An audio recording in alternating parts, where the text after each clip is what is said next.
الحمد لله الحمد لله نحمده ونستعينه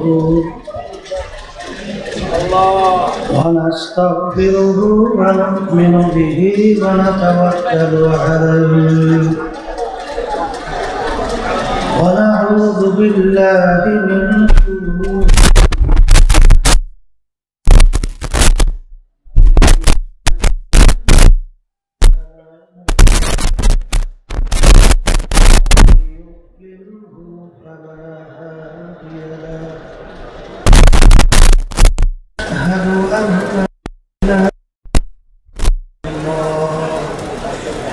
وحده لا شريك له ونشهد أن محمدا عبده ورسوله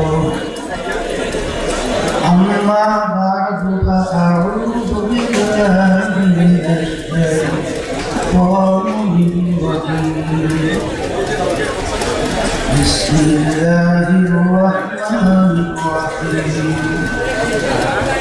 يا أيها الذين آمنوا اتقوا الله حق تقاته ولا تموتن إلا وأنتم مسلمون صدق الله العلي العظيم حمد شريك الله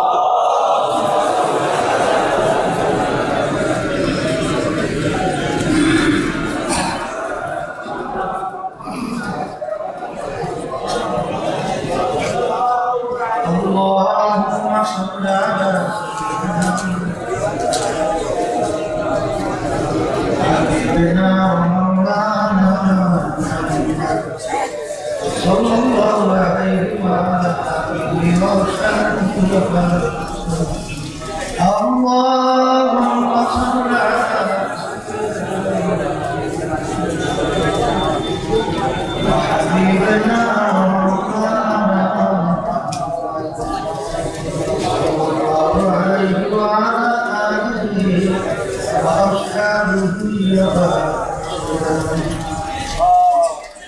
শুকরিয়া আদায় করতেছি মহান রব্বুল আলামিনের জন্য।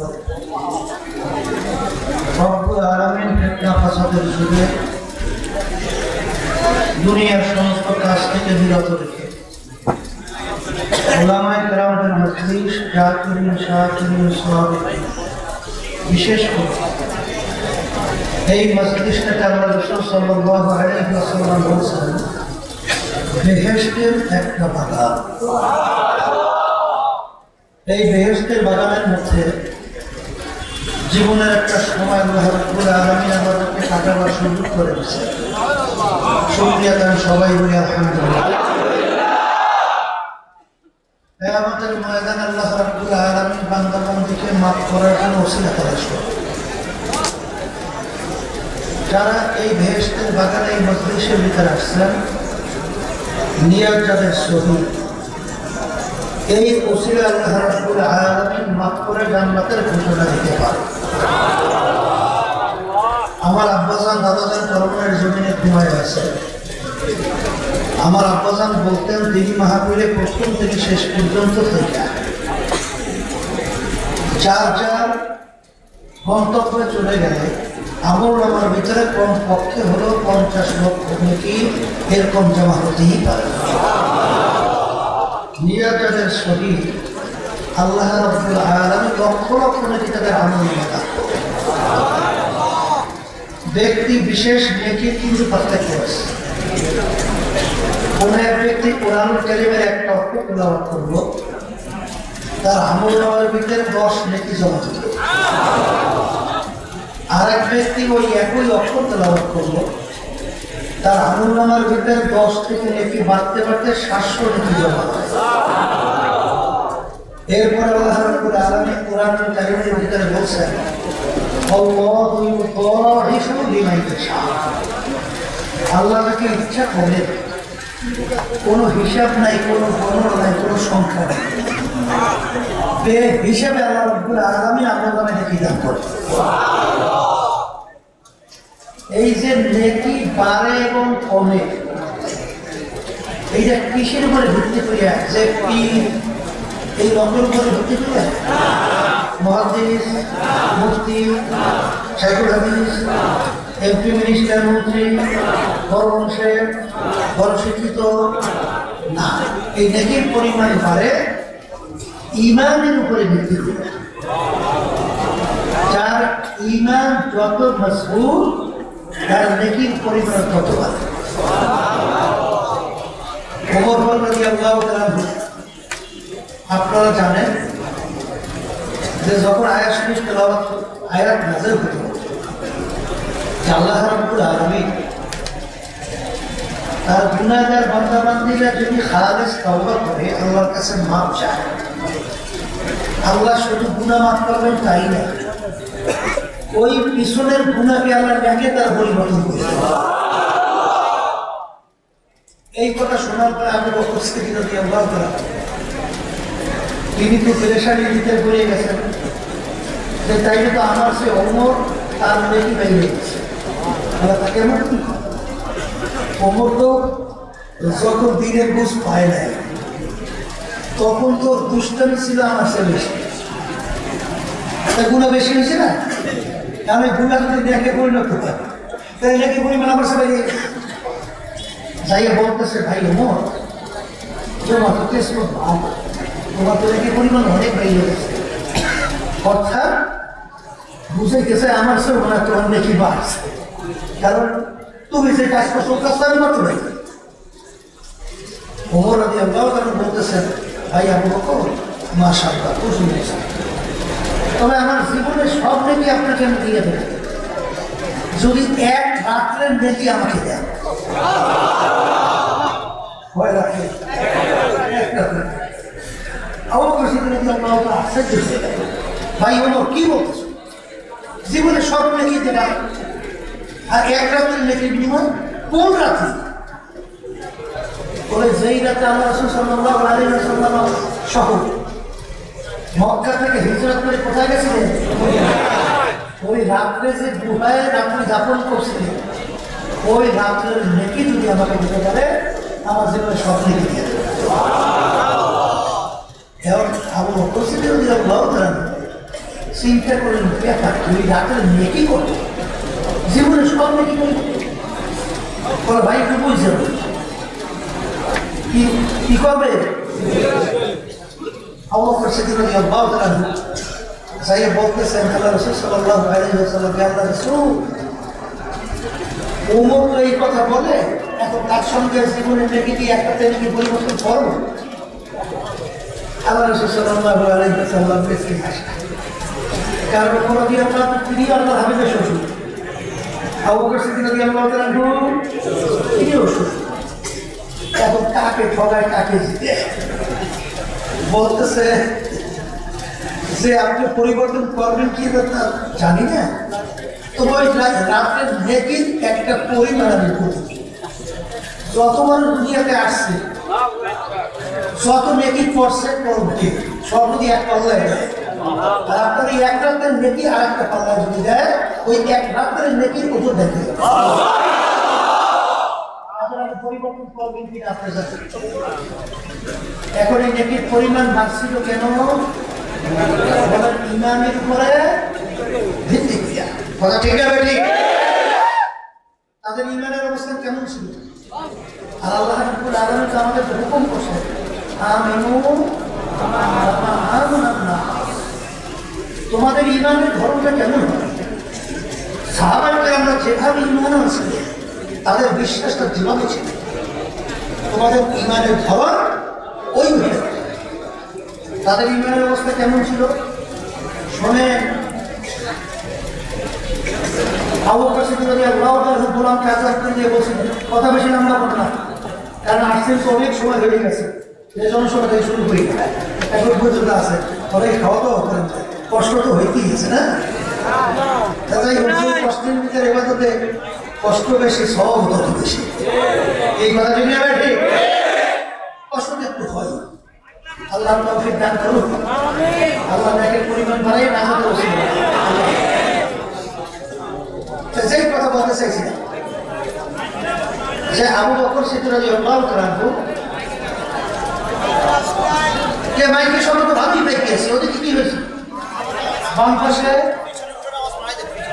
আরে খালি পাওয়ার বাড়াইনি হবে, এদিকে আওয়াজ খুব সুন্দর হয়েছে। এই বাম পাশে জানে কি হয়েছে?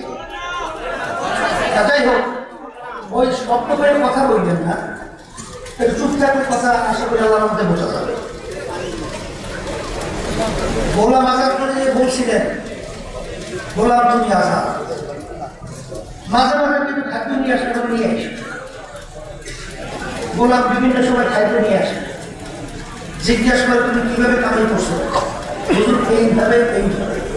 যখন দেখতেন হালাল তিনি খাইতেন। একদিন পেট্রোল বড় ক্ষুধা, গোলাম খাদ্যও নিয়ে আসে, কথা বেশি আমরা সঙ্গে বলছি ইমানকে মহিলার জন্য তিনি না জিজ্ঞেস করে খাইতে খাই গেছে। গোলাম বলতেছে হুজুর আপনি তো অন্য সময় না জিজ্ঞেস করে আমরা আজকে জিজ্ঞেস না করে খাই। বলে বাবা তুমি তো অন্য সময় দেখছি হালাল উপায় তুমি কামাই করো, আজকে পেট্রোল বড় ক্ষুধা ছিল, চিন্তা করছি তুমি হালাল উপায় তো কামাই করে নিয়ে আসো, এই জন্য তারা অনুযায়ী খাই গেছে। এখন বলো তুমি কিভাবে কামাই করছো? তখন গোলাম বলতেছে হুজুর আমি যখন কাফের ছিলাম, জাদুবিদ্যার মাধ্যমে একটা লোককে তদবির করছিলাম, ওই লোকটা ভালো হয়ে গেছে, তার সঙ্গে দেখা, সে ওই যে ভালো হয়েছে ওই বিনিময়ে আমাকে খাদ্য দিচ্ছে, সেই খাদ্য এই। তখন আমরা অপরিচিত বলে ভাই তুমি তো আমাকে সর্বনাশ করছো, জাদুবিদ্যার মাধ্যমে তদবির করা কামাই সম্পূর্ণ হারাম, তুমি তো আমাকে হারাম খাওয়াইছো। এই কথা বললে তিনি গলার ভিতরে আগুন দর্শন এটাও ক্ষুধা বলতে গেলে পাকস্থলে খাই চলে গেছে। সে চাই না খাইছে না না চাই না খাইছে, আল্লাহ কি ধরপাত করবে? তারপরে তিনি খাইতে বাড়ি করার জন্য চেষ্টা করতেছে। লোকেরা বলে হুজুর আপনার তো আরো ধরপাত করবে না, আর খাদ্য আপনি না চাই না খাইছে, পাকস্থলে চলে গেছে, আপনার নিজেকে কষ্ট দেন কেন? তিনি বলতেছেন ইমানের অবস্থা করে, তিনি বলতেছেন হে আমার সাথীরা, আল্লাহ রাসূল সাল্লাল্লাহু আলাইহি ওয়াসাল্লাম বলেছেন যেই হারাম মালের দ্বারা রক্ত এবং গোশত তৈরি হবে তার জায়গা জাহান্নাম ছাড়া হবে না, তার জায়গা জাহান্নাম ছাড়া হবে না। আমি আবু বকর যদি মারাও যায় তারপরে ওই খাদ্য আমি পেট থেকে বের করেই ছাড়ব। তখন লোকেরা বলে হুজুর পেট ভরিতে পানি খান, গলায় আঙ্গুল করে বমি হবে, বমির সঙ্গে খাদ্য বের হয়ে যাবে। এই পেট ভরে পানি হয়ে যখন তারা আঙ্গুল দিল বমি হয়ে গেল, খাদ্য বের হয়ে গেল, তিনি বলেন আলহামদুলিল্লাহ। এই ছিল তাদের ইমানের অবস্থা। ওমর ফারুক রাদিয়াল্লাহু তাআলা আপনারা জানেন নীল নদী, শোনেন নাই? নীল নদীর নাম শুনছেন? নীল নদীর একটা নিয়ম ছিল, প্রতি বছর একটা সময় শুকিয়ে যায়, যদি একটা সুন্দরী মেয়েকে যদি নীল নদীর ভিতরে বলি দেওয়া হইতো, বলি বলুন তো হিন্দুরা বলি মানে সবাই করা হতো, তাইলে পানি আসতো, নাহলে পানি আসতো। আর ওই পানি এত জরুরি গুরুত্বপূর্ণ, ওই পানি খেয়ে মানুষ বাঁচত, আর ওই পানি দিয়ে ফসল হয়, ফসল খেয়ে মানুষ বাঁচে। এখন যখন মুসলমানদের আয়ত্তে নির্ভর সহ যখন তাদের আয়ত্তে এসে গেল, এখন নিয়ম অনুযায়ী তো নীল নদীর পানি শুকিয়ে গেছে না, শুকিয়েছে। এখন নিয়ম কি? সুন্দরী একটা যুবতী মেয়েকে নাহলে পানি। এখন এলাকার লোক সব কাছে খবর হুজুর নীল নদীর পানি শুকিয়েছে, যদি যুবতী মেয়েকে জবাই করা না হয় পানি আসবে না, সব আমরা না খাইয়ে পানি মারা যাবে।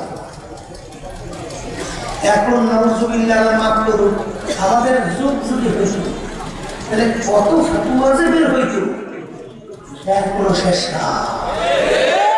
কথা বলেন না কেন? ফতোয়া শেষ আছে? তখন ফতোয়া বলেন তো লক্ষ লক্ষ কোটি কোটি মানুষের ছিল, কিন্তু আগে বাসা দরকার একটা জীবনকারী কথা। আগে তো লক্ষ লক্ষ মানুষের চার বছর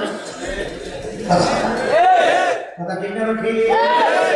তাদের ইমানের অবস্থা কেমন ছিল? যখন গভর্নর বলে এই সিদ্ধান্ত তো আমি যেতে পারবো না, আমিরের থেকে সিদ্ধান্ত আসে, আমির কাছে সংবাদ পৌঁছল আমি নীল নদীর পানি শুকিয়েছি, সমুদ্রে নিয়ে জবাই না করার পর্যন্ত পানি আসবে না, লক্ষ লক্ষ মানুষ পানি না খেয়ে মরবে, ফসল হবে না, ফসল না খেয়ে মারা যাবে, কি করা? যুবতী মেয়েটাকে জবাই করা। আমির কি বলছে? আমির কথার কথা বলো, তাহলে একটা মেয়ে সবাই গ্রামের মধ্যে পানি আসা না দেওয়ার ক্ষমতা, তারপর আল্লাহর ক্ষমতা কোথায়? আমি নীল নদীর কাছে শিখি গেছি, বলেন কার কাছে শিখি গেছে?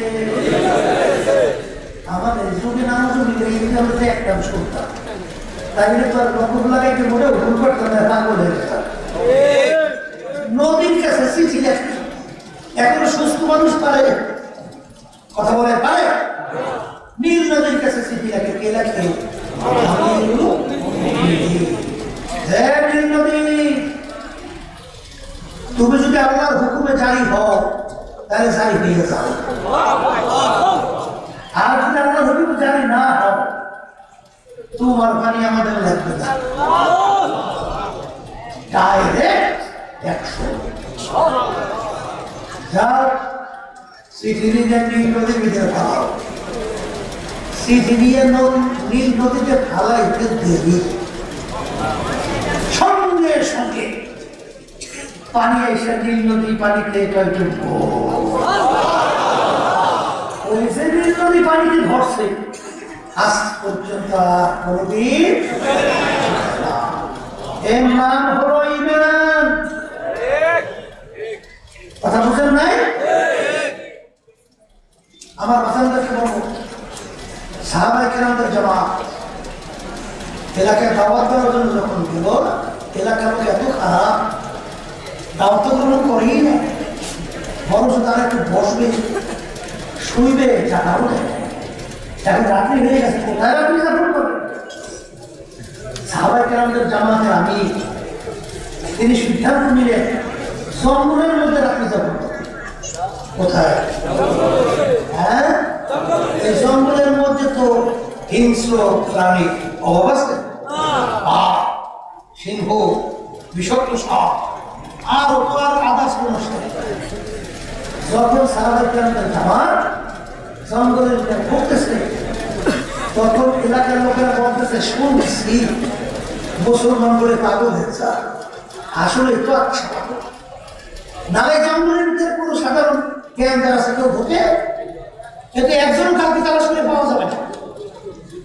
কিন্তু সাহাবায়ে কেরামদের জামাত জঙ্গলের ভিতরে ঢুকে, জামাতের খাতির জঙ্গলা হিংস্র পশু পাখি সবাইকে লক্ষ্য করিয়া বক্তব্য, জঙ্গলা পশু পাখি আমরা নবীর একজন সাহাবা রাখছি, সবাই বলেছ আজকে রাত্রে আমরা এখানে যাপন করতে চাই, তোমরা সবাই এখান থেকে সরে গেছ। কথার কথা বক্তব্য দিতে দেরি, বাচ্চা মুখের ভিতরে কাপড় দিয়ে তো সেই তার বাচ্চাকে মুখের ভিতরে নিয়ে দাও, গর্তের ভিতরে বিষয়টা সাবিত করে, এমন গর্তের পিপিলিকা পর্যন্ত সব উঠে দলে দলে জায়গা একেবারে পরিষ্কার। এর নাম হলো ঈমান। এর নাম কি? এখন অনেকে তো বিভিন্ন অঙ্ক কষায়, ইঞ্জিনিয়ারিং অঙ্ক, ইঞ্জিনিয়ারিং অঙ্ক বোঝেন না? ইঞ্জিনিয়ার সাহেব পালকির ভিতরে আমাদের বয়সেও খুব কম দেখছি, অনেকে তোমরা দেখবে আগে ওই গ্রুপ গেলাম পালকিতে চড়তো, পালকি পালকি শোনো নাই? পালকি ইঞ্জিনিয়ার সাহেব, সে তো পালকির ভিতরে। এখন যারা ওই পালকি টানতো ওদেরকে কি জানি খালাস জানি কি করতো, হ্যাঁ হ্যাঁ ওই যারা কাটে। এখন ইঞ্জিনিয়ার তো পালকিতে বসা, আর অন্যান্য তাদের কান্ডের ভিতরে পালকি বাস। আচ্ছা, সামনে খাল আসছে, খাল খাল চেনেন না? চেনেন তো? আমরা তো খালি খাল। এখন খাল আসছে, খাল। এখন তারা পালকি টানে, বলতেছে স্যার পালকি থেকে নামা লাগবে। কেন? সামনে খাল, নামার জন্য আপনি ডুবে যাইতে বলে একটু ঠোক, একটু থামো তো দেখি কি হইল। তোমার একটু পানি নামলো, এক খালের পা, সেখানে পানি একখানে। এরপরে যত নিচে যায় 2 ফুট 3 ফুট 3.5 ফুট, এরপর আমার উপর দিয়ে বসে 1 ফুট, এবং বড় করছে বড় তুলে দেখে ধানের মতো পানি গেছে 2 ফুট। পাইবো পানি পাইবো, বড় করছে 2 ফুট। এখন বলতেছে হ্যাঁ হিসাব নিকাশ ঠিক, পালকি চলবে, চালাবো। পালকি কি এমন ইঞ্জিনিয়ার বলছে পালকি চালাও, চলবে। যেই 3.5 হাত পানির কাছে গেছে, এই আমাদের পানি পালকির ভিতরে ডুবে ডুবে অবস্থা। এই দাও না, কি হলো? আমার হিসাব ভুলেছে না? হিসাব তো ভুল হচ্ছে, তাহলে আমার পালকি ডুবে যাবে। তখন যারা পালকি টানে তারা বলতেছে স্যার সব জায়গায় ইঞ্জিনিয়ারিং হিসাব চলে না। বর্তমানে এক শ্রেণী আমরা ইঞ্জিনিয়ারিং হিসাব করি, সব জায়গায় ইঞ্জিনিয়ারিং হিসাব চলে না। ওয়ালা তাহিনু ওয়ালা তাহজানু ওয়া আনতুমুল আ'লাউনা ইন কুনতুম মুমিনিন। আমার মালিক বলেন তোমরাই বিজয় হবে, তোমাদের কোনো ভয় নাই, তোমাদের কোনো চিন্তা নাই। বিজয় কারা হবে? তোমাদের বিজয় হবে যদি তোমরা মুমিনের চরিত্র অর্জন করতে পারো। বিজয় দেওয়ার মালিক কে?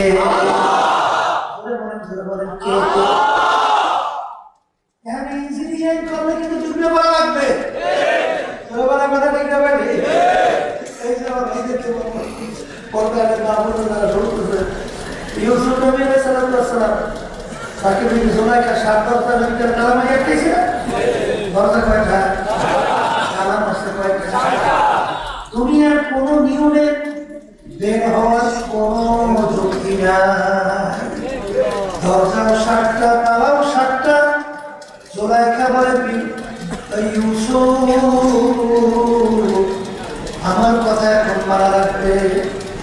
ইউসুফ আলাইহিস সালাম চিন্তাও করে নাই কিভাবে বের হব, দুনিয়ার কোন যুক্তি এখানে চলবে না। আল্লাহর উপরে তাওয়াক্কুল কইরা নবী যখন দৌড় মারলেন, 7টা দরজার ভিতরে তালা মারমারে টাস ঠাস কইরা নবী বের হইয়া চলে গেছে, একটাই রাখতে পারে নাই। আছে মুসা আলাইহিস সালাম ফেরাউন দলবল সরলক্ষণ তারাই তাকে আসতে দৌড়িয়া তাদের উপরে আক্রমণ করবে। সামনে নদী, সামনে কোন নদী? মালিক এখন কি পালা? সামনে তো নদী, পিছন থেকে শত্রু আসতেছে, আমাদের তো সব একসাথে সব শেষ। কি করবো কি করবো? ও মুসা চিন্তা নাই, তোমার হাতের মধ্যে ওটা কি পানি খেলা, লাঠি দিয়া পানির উপর বাড়ি দাও। বাড়ি দেওয়ার সঙ্গে সঙ্গে রাস্তা বহুত হয়ে গেল। এখন যাও যাও বলে যাও যাও যাও করে এবার করে আর রাস্তা পান না এবার করে।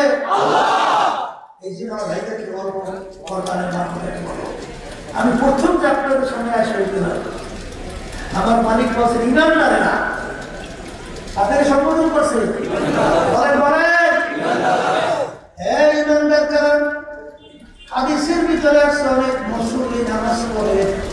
কিন্তু ওদের ভিতরে ঈমান নাই।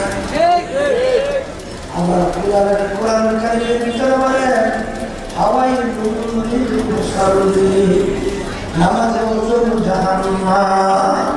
কথা ঠিক না ঠিক?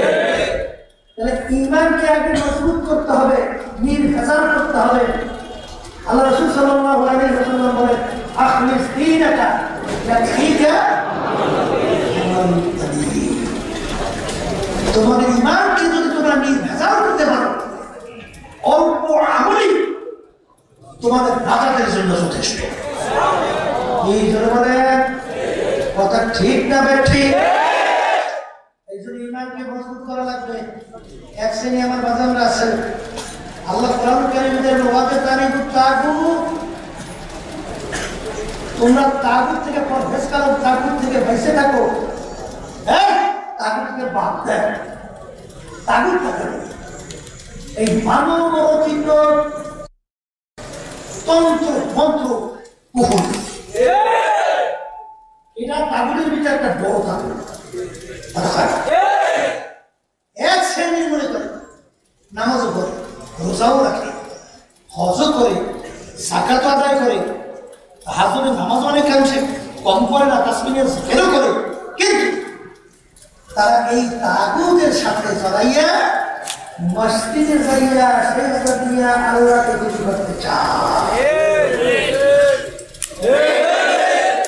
বলেন এক শ্রেণী আমার বাজানরা মসজিদে যায়, রুকুর ভিতরে যাইয়া সুবহান রাব্বিয়াল আযীম তাসবিহ আদায় করে, কাকে খুশি করে?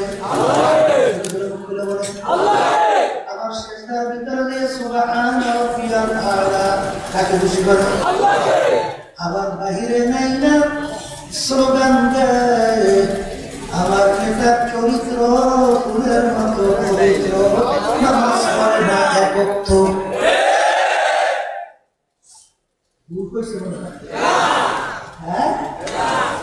শুধু শোনেন, এক শ্রেণীর বর্তমানে আমার মতো আনন্দ হয়ে গেছে,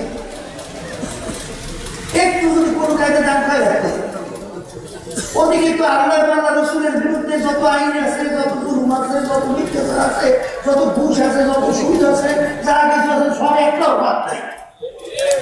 এখন একটু সহযোগিতা করছে, তার প্রশংসা পঞ্চমুখ। হাদিসের ভিতরে আসছে আল্লাহ রাসূল সাল্লাল্লাহু আলাইহি ওয়াসাল্লাম বলেন ফাসিকদের যখন প্রশংসা করা হয় আমার মালিকের আরশ থরথর করে কাঁপতে থাকে। আমার কথা না, আল্লাহ রাসূল সাল্লাল্লাহু আলাইহি ওয়াসাল্লাম বলেন শুনে গেছি না। হ্যাঁ, এক শ্রেণী বেরোছে মসজিদে যে আল্লাহকে খুশি করে, বাহিরে নেমে দুনিয়াদার ইসলাম বিদ্বেষী, আল্লাহ আল্লাহ রসুল বিদ্বেষী, মুসলমান বিদ্বেষী চক্রদের সাথে জড়াইয়া আমার মসজিদে যাইয়া আমাকে খুশি করে। আছে না নাই? আল্লাহ রাসূল সাল্লাল্লাহু আলাইহি ওয়াসাল্লাম কি বলছেন? দুনিয়া ও আখিরাতের সম্পর্ক থাকে। আল্লাহ রাসূল বলেন কাজুরাতাই, দুই সতীনের মতো। এর মতো ঘরের মিটকুলা বলেন, হে আল্লাহর বান্দা, আপনাদের এলাকায় একটু তালাশ করে দেখবেন কোন স্বামী যদি তার দুইজন স্ত্রী থাকে, দুইজন স্ত্রীকে একসঙ্গে কিন্তু খুশি রাখতে পারে না। একজন খুশি রাখজন ঠিক। আল্লাহ রাসূল সাল্লাল্লাহু আলাইহি ওয়াসাল্লাম বলেন দুনিয়া ও আখিরাতের সম্পর্ক কাজুরাতাই, দুই সতীনের মতো। দুই সতী একত্রে যেভাবে খুশি রাখা যায় না, এভাবে দুনিয়া এবং আখিরাতকে একত্রে খুশি রাখা যায় না। আমি বলছি না, রাসূল সাল্লাল্লাহু আলাইহি ওয়াসাল্লাম বলছেন। মুখ খুলে বলে কে বলছে? আবার খুলে বলে কে বলছে? হ্যাঁ, এটা বিশ্বাস করা লাগবে না? এর নাম হলো ঈমান। নাম কি? ঈমান। তাহলে ঈমানকে নির্ভেজাল করা লাগবে। কি করা লাগবে? আমার জন্য নাম ঈমান। হাদিসের ভিতরে আছে মান ক্বালা লা ইলাহা ইল্লাল্লাহ হাক্কান ফাদাখালাল জান্নাহ, যে কালিমা আর হক আদায় কইরা পড়বে সে বেহেশতের ভিতরে ঢুকবে। কালিমা হক কি?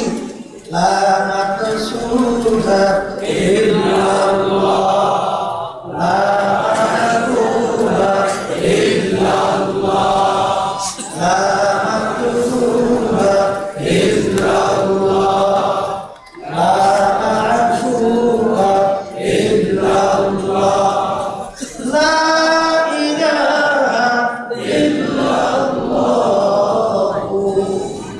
মুহাম্মাদুর রাসূলুল্লাহ। হযরত ইব্রাহিম খালিলুল্লাহ রাহমাতুল্লাহি আলাইহি তিনি বলেন, না যখন বড় মাথায় ডান দিকে ঘুরাও, আল্লাহ তরবারি নিয়ে বাইরুল্লাহকে কাটতে থাকো, কবর থেকে সমস্ত বাইরুল্লাহকে ফেলাইতে থাকো। লাল কইরা যখন মাথা ডান দিকে ঘুরাও, খেয়াল কর আমার কবরের ভিতরে আমার পীরগিরি নাই, আমার মুক্তিগিরি নাই, আমার মুহাদ্দিসগিরি নাই, আমার টাকার গরম নাই, আমার ক্ষমতার গরম নাই, আমার বংশের গরম নাই, আমার শিক্ষার গরম নাই, আমার মেম্বারগিরি নাই, আমার চেয়ারম্যানগিরি নাই, আমার এমপিগিরি নাই, আমি অমুক্ত সভাপতিগিরি নাই। আল্লাহ বাদা কেউ মাবুদ নাই, আল্লাহ বাদা কেউ মাবুদ নাই। ইমানকে মজবুত করা লাগবে। দ্বিতীয় নম্বরে ইমানদারদের কথা বলেন, এই ইমানদাররা তোমরা আমাকে ভয় করো, ভয় করার মতো ভয় করো। কে বলছেন? আল্লাহ। একসাথে বলেন, কে বলছেন? আচ্ছা, ভয় কি জিনিস? আল্লাহু আকবার।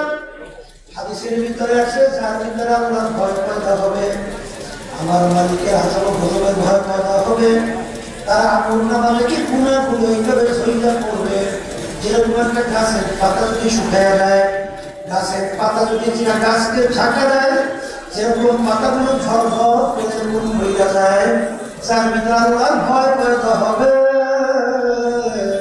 তারা আমলনামা থেকে গুনাহগুলো এইভাবে সইজা হইয়া যায়।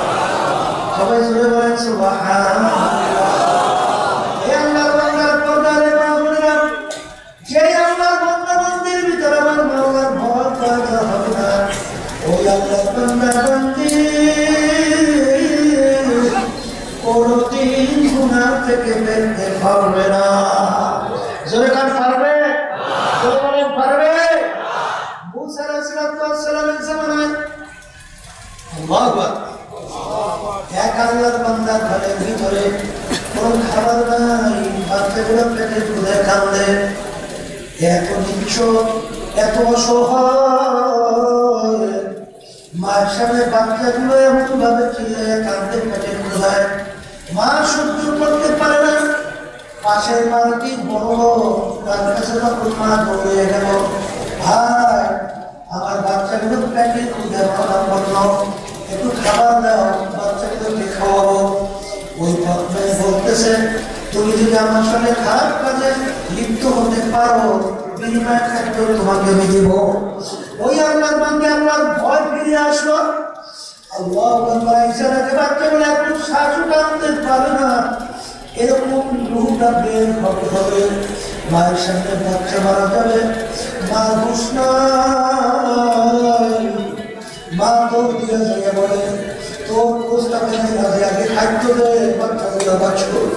যখন বদমাইশ খারাপ কাজের জন্য সামনে ঘোরার কথা শুরু করবো, ওই আল্লাহর বান্দির শরীরের মধ্যে থরথর হয়ে কম্প শুরু হয়ে গেল, সমস্ত শরীর থরথর হয়ে কাঁপতেছে। তখন আল্লাহ বলে, হে আল্লাহর বান্দি, তোমার শরীরে কোন থরথর করে কেন কাঁপতেছে? তখন আল্লাহর বান্দি বলে, আল্লাহর ভয় আমার শরীরের ভিতরে কম্পন শুরু হয়ে গেছে। তখন আল্লাহর বান্দার মধ্যে আল্লাহর কুরআন চিন্তা পরিবর্তন ঘটিয়ে দিল। আল্লাহর বান্দা বলে, ওরে আমার মালিক, আমার জন্য খারাপ জানেন যে জীবনে দুনিয়ায় থাকতে পারে না, আরে তুমি মালিক আমাকে এত সম্পদ দান করছো, আমাকে এত সম্মান দান করছো, তোমার এই বান্দি এত অসহায়, বাচ্চাগুলো মারা যায়, এই অবস্থায় তোমার ভয়তার শরীর কাঁপে, আর আমার তো বুদ্ধির ভিতরে একটু কষ্ট লাগবে, কাঁপলো না। এই কথা বললে আল্লাহর ভয় সে গুণা থেকে ফিরে আসলো। আর ডাকতে আল্লাহর বান্দি তোমার যত মান লাগে প্রস্তাব বললে নাও, খাবার নিয়ে আবার তাদেরকে খাওয়াও। আমার মালিক তার তওবা এমন ভাবে কবুল করলো, আল্লাহ রাব্বুল আলামিন জামানার নবী মুসা আলাইহিস সালাতু ওয়াস সালাম কে বলেন, হে আমার নবী মুসা তুমি আমার এই বান্দাকে সুসংবাদ দাও, আমি ওর জীবনে দুঃখটা ঠিক না বেঠি। হে কবুল জাকরিয়া, আমরা যারা মুসলমান দাবি করি আমরা সবাই কিন্তু কালিমা পড়ছি কি পড়ি না? কি কালিমা পড়ছি? লা ইলাহা ইল্লাল্লাহু মুহাম্মাদুর রাসূলুল্লাহ। কবি এই কালিমার মুখে লাগাম লাগাইছি। এখন এক শ্রেণী আমার বাজান না মুসলমান এখানে জন্মগ্রহণ কইরা তাদের কালচার, তাদের আদর্শ, তাদের সংস্কৃতি ভালো লাগে ইজাতিদের, অন্য নাস্তিকদের, মুসলমান বিদ্বেষী চক্রদের, যেটা বলেন কথা ঠিক না বেঠে?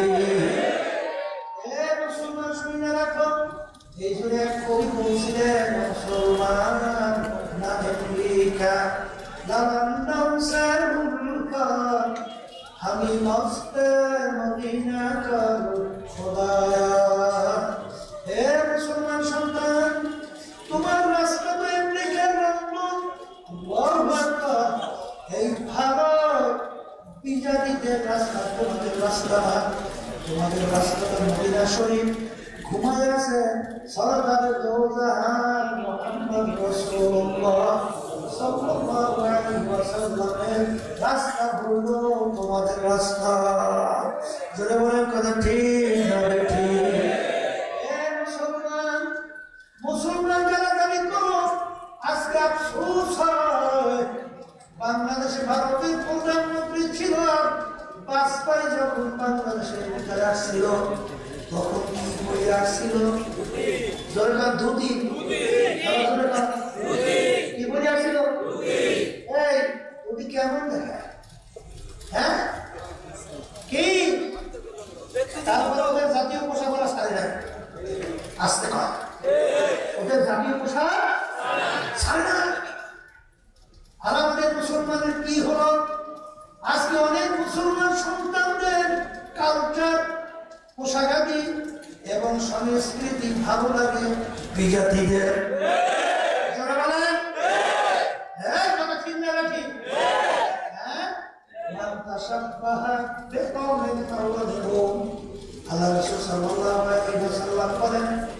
দুনিয়ার ভিতরে যাদের সঙ্গে তোমার সাদৃশ্য থাকবে, সম্পর্ক থাকবে এবং মুহাব্বত থাকবে, তাদের সঙ্গে কিয়ামতের ময়দানে হাসর হবে। কথা কি বুঝাইতে পারছি না? পারি না? একটু জোরে বলেন, পারছি না? পারি না? হ্যাঁ, যদি বাইরে থাকি এই যে আমার ভাইদেরকে বলো, পর্দারে সম্বন্ধকে বলো, মুসলমানি বুয়াতে পারলাম মেহাদান এনামে কত বারস্তে কাজদাদা। লাগাম লাগানোর মতো লাগাম লাগাইতে হবে। আল্লাহ যেটাকে ভালো করে তোমার আমার সেইটাকে ভালো বলতে হবে, যেটাকে খারাপ করে সেইটাকে খারাপ বলতে হবে। রাজি আছে কিনা? কেটা কে কে রাজি আছেন? হাত উঠান, আল্লাহ দেখো।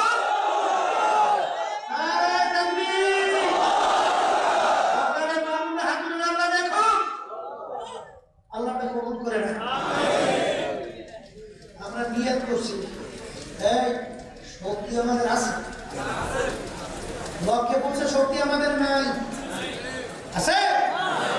যেমন নাকি ছোট বাচ্চা মায়ের দুধ পান করে, ওই বাচ্চা টাইমে জোর করে মাকে দুধ খাওয়ার শক্তি বাচ্চার আছে?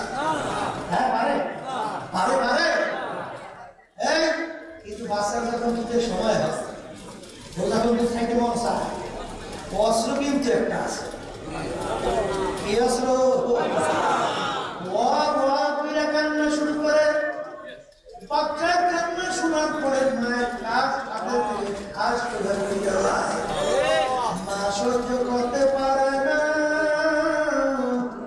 মা তোর দিয়ে বাচ্চাকে ধরে, দেখে বাচ্চার তামাম গায়ে পায়খানা প্রস্রাবে ভরা। কি থাকতে পারে না? পায়খানা প্রস্রাবে ভরা থাকতে পারে না। এখন মা রাগ করে বাচ্চাকে আগে হারিয়ে দেয় পানির মধ্যে,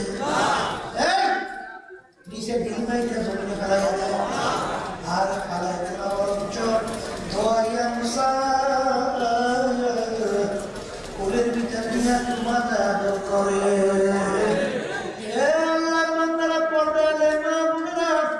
মা সন্তানকে যত মায়া করে, আমার মালিক বন্দা বন্দিকে তার সে 100,000 লক্ষ গুণ বেশি মায়া করে বন্দা বন্দিকে।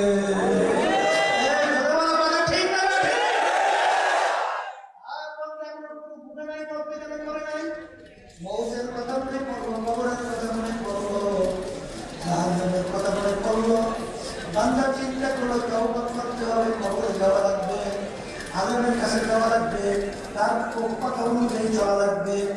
বান্দার আমল করলো, আর পথের মধ্যে হায়াত শেষ, বান্দা মারা গেল। এখন বেহেশতে ফেরেশতাও আসছে, বান্দার রূহকে বেহেশতে নেওয়ার জন্য জাহান্নামের ফেরেশতাও জাহান্নামের রূহকে নেওয়ার জন্য জাহান্নামের ফেরেশতা বলে, বান্দাকে এখনো তওবা করে নাই, রূহ আমরা পাবো।